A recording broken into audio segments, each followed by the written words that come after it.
मित्रांनो, आपल्या चॅनलवरती नवीन असाल तर आपल्या चॅनलचे 1000 सबस्क्रायबर होण्यासाठी आपल्या चॅनलला लवकरात लवकर सबस्क्राईब करून घ्या. तर आता आजच्या भागामध्ये धैर्य आणि सावी इकडे बाहेर येतात. धैर्य तिथे एक कॉफी बनवत असतो. त्याच्या हाताने कॉफी बनवत असतो. सावी म्हणते की माझी काही मदत हवी आहे का धैर्य तुम्हाला? तर धैर्य म्हणतो की नाही. तर आता लगेच सावी म्हणते, अहो धैर्य काही मदत हवी असेल तर. तर आता धैर्य म्हणतो, तू जाती का इथून, जा इथून चल, इथे अजिबात थांबू नकोस असं म्हणतो. आणि सावीला तो काढून देण्याचा प्रयत्न करतो. सावी तिथून जायला लागते तेवढ्या धैर्य दुधाचं पातेलं हाताने पकडतो आणि त्याच्या हातात झटका बसतो. तो ओरडतो. सावी पुन्हा मागे येते आणि म्हणते की ऐक गं, खूप चटका बसला आहे असं म्हणते. आणि आता लगेच ती म्हणते की अहो धैर्य, काही कळतं की नाही तुम्हाला? अहो काही समजलं पाहिजे ना, काही समजत नाही का तुम्हाला? असं का वागलाय धैर्य तुम्ही? तर आता लगेच ते म्हणतं की हो धैर्य, तुम्ही असं का वागताय हो धैर्य, असं वागू नका ना, असं ती म्हणते.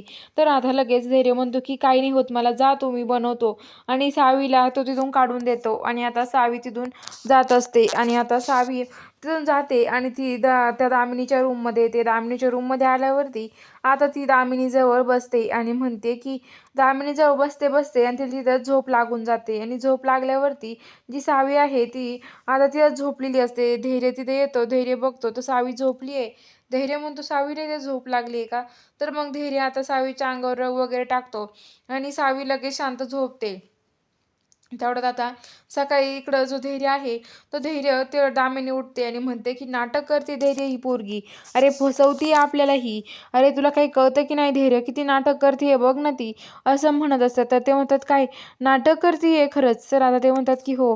तर आता लगेच धैर्यला ती म्हणते की धैर्य, हे पोरीला मला माहीत नाही आहे, हे बघ ह्या पोरीचं तुझं लग्न अजिबात झालं नाही पाहिजे, मला काहीच माहीत नाही बाकीचं, हिच्याशी तू अजिबात म्हणजे हिच्याशी अजिबात राहायचं नाही, तुझं आणि इराचं लग्न झालं पाहिजे लवकरात लवकर. तर आता सावी म्हणते की बघूयात ना आता कोण जिंकतं.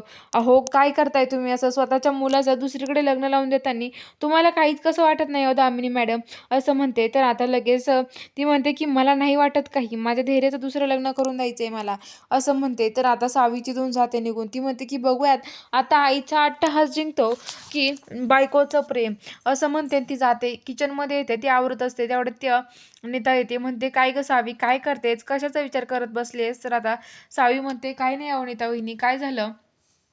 तर आता सावी म्हणते की काय झालं नीता वहिनी? तर ते म्हणते की काय नाही अगं, मला काहीतरी गडबड दिसते. तर सावी म्हणते हो ना, नक्कीच काहीतरी गडबड आहे, आई नक्कीच काहीतरी लपवते आहे, मला पण हेच वाटतंय. कारण की आम्ही आलो तेव्हा आमच्या रूममध्ये होत्या आणि मग कुठं गेल्या, तुला असं का वाटतंय सावी? हे बघ तू काळजी करू नको, आम्ही लक्ष ठेवतो त्यांच्यावरती, असं म्हणतात. तर आता बघूया पुढील भागात काय घडणार आहे. बघायला चॅनलला सबस्क्राईब करा.